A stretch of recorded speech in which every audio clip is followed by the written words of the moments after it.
बड़ा ताज्जुब होता है कि आप जानवरों का इस्तेमाल करते हैं। Actually, they are the special. दरअसल जानवरों से बेहतर ये काम कोई नहीं कर सकता, इसीलिए हम उन्हें काम पे लगाते हैं। वो कैसे? देखिए, गाय के बारे में तो हम सब जानते हैं, गाय दूध देती है, पर 4-5 बछड़े पैदा करने के बाद जब गाय दूध देना बंद कर देती है तो लोग समझते हैं कि गाय बेकार हो गई है। इसी तरह लोग कचरे को भी बेकार समझते हैं, पर माइनस और माइनस के मिलने पर ही प्लस बनता है। To minus always plus. बस इन दोनों चीजों को साथ में जोड़ने की जरूरत है। And every 4 hours we collect in the bulk इसलिए हम सब्जी मार्केट से हर 4 घंटे में बचा हुआ माल उठाते हैं। fruit mandis.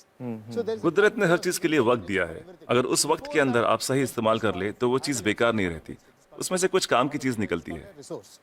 So the dry इसलिए हम अपने प्रोजेक्ट में गाय को अपॉइंट करते हैं, हर 35 किलो छिलकों के लिए एक गाय।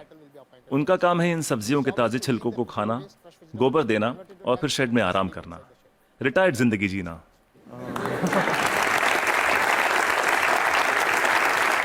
within 8 hours time, सिर्फ 8 घंटे में सारा कचरा घट के गोबर के रूप में 1/4 हो जाता है, the entire waste. और इस गोबर में काफी मात्रा में ईंधन वाली मीथेन गैस Once होती the है। dung comes out, हम तुरंत गोबर को बायोडाइजेस्टर में डाल देते हैं, इसमें से मीथेन गैस निकल जाती है और हमें बिना मीथेन के गोबर का एक घोल मिलता है। methane free cow dung slurry will come out. Immediately इसको हम तुरंत केचुओं के हवाले कर देते हैं। eaten by them and just केचुए उसे खा लेते हैं और उनके पेट से जो बाहर आता है उसे कहते हैं vermi cast. that's called vermicast. ये दुनिया की सबसे बेहतरीन खाद होती है। दुनिया की सबसे बेहतरीन खाद। इसे ब्लैक गोल्ड या काला सोना भी कहा जाता है। खेती के लिए बहुत अच्छा है। अगर बैक्टीरिया वाले तरीके से खाद बनाएं तो इसमें 45 दिन लग जाते हैं। और यहाँ देखिए, सोमवार की सुबह 6 बजे माँ सब्जियां काटती है, 9 बजे गाड़ी आकर उसका बचा हुआ हिस्सा ले जाती है, 10:30 बजे हम वो गाय को दे देते हैं, शाम 6 बजे तक गोबर निकल आता We are है। getting the cow dung ready. Put in biodigester में गोबर से मीथेन निकाल ली जाती है और उसका घोल बचता है, उसे केचुए खा लेते हैं और तीसरे दिन सुबह तक यानी 72 घंटों से भी कम समय में ब्लैक गोल्ड मिल जाता है। खाद बनाने का ये दुनिया का सबसे तेज तरीका है, कोई मशीन ये काम नहीं कर पाएगी, वो भी बिजली का इस्तेमाल किए बिना। देखिए, आपके पास जो मोबाइल फोन है, चार्ज न करो तो बेकार है, टेक्नोलॉजी फेल हो जाती है, लेकिन गाय जो भी खाती है उससे एनर्जी बनाकर हमें देती है और गाय को रोज चार्ज भी नहीं करना charging पड़ता। the cow every day. और दूसरे जानवरों का इस्तेमाल कैसे होता है? मसलन मुर्गियां क्या करती हैं? जो सड़ी गली चीजें गाय को नहीं दे सकते उसे हम सीधा कॉम्पोस्ट पिट में डाल देते हैं, पर वहाँ उसमें मैगेट्स पैदा हो जाते हैं। Will come out. मैगेट्स मतलब वो छोटे छोटे कीड़े। छोटे कीड़े, ये कीड़े मुर्गियों को बहुत पसंद हैं, चुन चुन के खा लेती हैं और बदले में अगले दिन सुबह बेहतरीन अंडे देती हैं। जो लोग कीड़ों को देखकर मुंह बनाते हैं वो अगली सुबह उन अंडों से बने ऑमलेट को बड़े मजे लेकर खाते हैं। No technology can do this.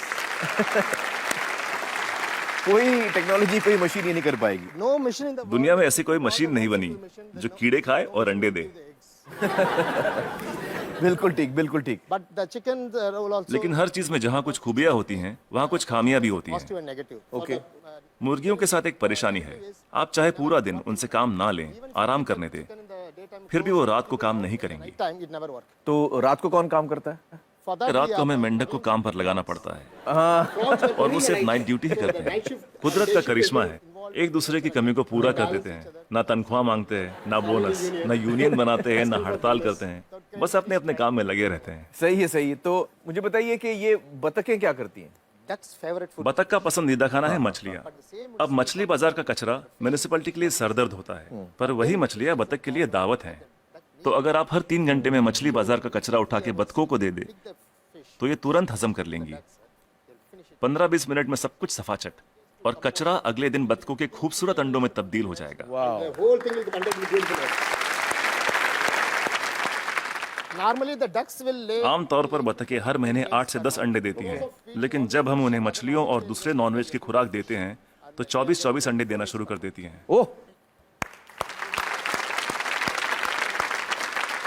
and if I have 20 ducks then multiplied by yeah, we have हम हर 11 मादा पे एक नर बतख रखते हैं। duck on one male duck. why 11 female and 1 male? हमें तो अंडों से मतलब है, एक ही नर बतख काफी है।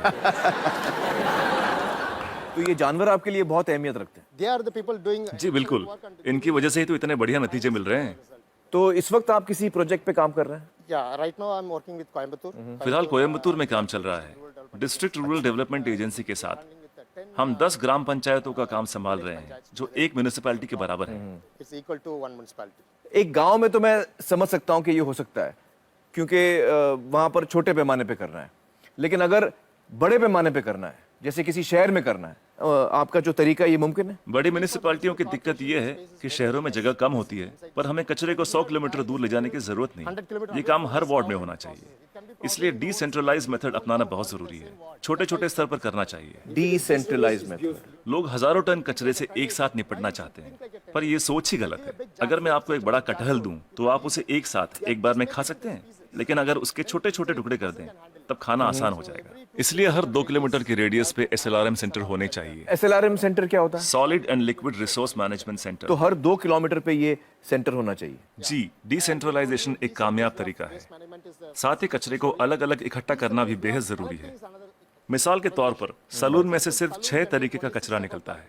वो क्या है? महिलाओं के बाल, पुरुषों के बाल, ब्लेड, क्रीम लगे हुए पेपर या टिश्यू, आफ्टर शेव, कॉस्मेटिक्स वगैरह के डिब्बे और कुछ बचा हुआ खाना और फूल वगैरह। Some flowers, other things. So we don't. हम नहीं चाहते कि ये चीजें बाकी का कचरा ले जा रहे ट्रक में मिलाई जाए। So one way इसके लिए अलग गाड़ी होनी चाहिए। saloon. जैसे मुंबई में करीब 2000 सलून्स होंगे। 2000 saloons. एक गाड़ी सब जगह घूम के ले लेगी। हर इलाके के लिए एक छोटी गाड़ी। हाँ, अलग अलग एरिया के लिए अलग अलग गाड़ियाँ होंगी। हाँ। जी, सिर्फ सलून के लिए। दिन खत्म होने से पहले सब बिक जाएगा। आज की तारीख में दुनिया का सबसे कीमती कचरा है महिलाओं के बाल। 2500 रुपए प्रति किलो। वाह वाह। तो दिन भर का जो कचरा है, दिन खत्म होते होते वो इस्तेमाल भी हो जाएगा। अलग अलग इकट्ठा करें तो राज ये है, तरकीब ये है कि शुरुआत से ही मिक्स मत करो। जी, अलग अलग इकट्ठा करो और अलग अलग ही लेकर जाओ। तो आपके पास इसका पूरा प्लान है, मास्टर प्लान है? बिल्कुल है। वाह वाह। तो मुझे बताइए कि ये जो आपका मॉडल है, इसमें खर्चा कितना आता है? See, this is totally self-sustainable. देखिए, ये मॉडल अपना खर्च खुद निकाल लेता है। Experience I'm telling you. मैं अपने तजुर्बे से कह सकता हूँ कि आपके घर के हर रोज के कचरे से 3 रुपए वसूले जा सकते हैं। Garbage. मतलब आप अगर मेरा कचरा लेंगे तो आप मुझे 3 रुपए देंगे? उसे 3 रुपयों में बदल सकता हूँ 3 रुपए में तब्दील कर देंगे, बदल देंगे। और कचरा उठाने का कोई भी चार्ज लिए बिना। तो मुझे बताइए कि अगर मुंबई जैसे शहर की जिम्मेदारी आपको दी जाए कि इसको आप साफ कर दीजिए, तो आपको कितना समय लगेगा, कितना वक्त लगेगा आपको? कम से कम 18 महीने। मतलब 1.5 साल। तो मतलब 1.5 साल में आप मुंबई की काया पलट कर सकते हैं। Yes. जी, बिल्कुल कर सकते हैं। बहुत बहुत शुक्रिया श्रीनिवासन जी, बहुत ही कमाल के सुझाव आपने दिए हैं। बहुत बहुत शुक्रिया, थैंक यू सो मच। दोस्तों, प्लास्टिक आजकल की जिंदगी का एक बहुत बड़ा मुद्दा है। प्लास्टिक एक ऐसी चीज है जो मनुष्य ने बनाई तो है, लेकिन उसका खात्मा नहीं हो सकता, जो धरती में जज्ब नहीं हो सकती, जिसको हम अंग्रेजी में कहते हैं नॉन बायोडिग्रेडेबल। और शायद ये हम सबके सामने बहुत बड़ी समस्या है कि आखिर प्लास्टिक का क्या किया जाए। एक इंसान है जिसके पास इसका जवाब है। मदुरई के त्यागराजर कॉलेज ऑफ इंजीनियरिंग के प्रोफेसर वासुदेवन ने कचरे में प्लास्टिक की समस्या से निपटने का एक बेहतरीन उपाय खोज निकाला है। उन्होंने एक ऐसी प्रक्रिया इजाद की है जिससे प्लास्टिक का इस्तेमाल सड़क बनाने के काम में हो सकता है। इस पद्धति से बनाई गई सड़कों की उम्र आम तरीके से बनाई गई सड़कों से कहीं अधिक होती है। प्लास्टिक के इस्तेमाल से पत्थर और तारकोल का जोड़ मजबूत हो जाता है और बारिश के मौसम में भी पानी की वजह से सड़कों पर गड्ढे पैदा नहीं होते। पिछले 10 साल से ना ही सड़क में दरारें पड़ी हैं, ना ही गड्ढे। मतलब 10 साल तक मेंटेनेंस का खर्चा नहीं। देश का कितना पैसा बचेगा?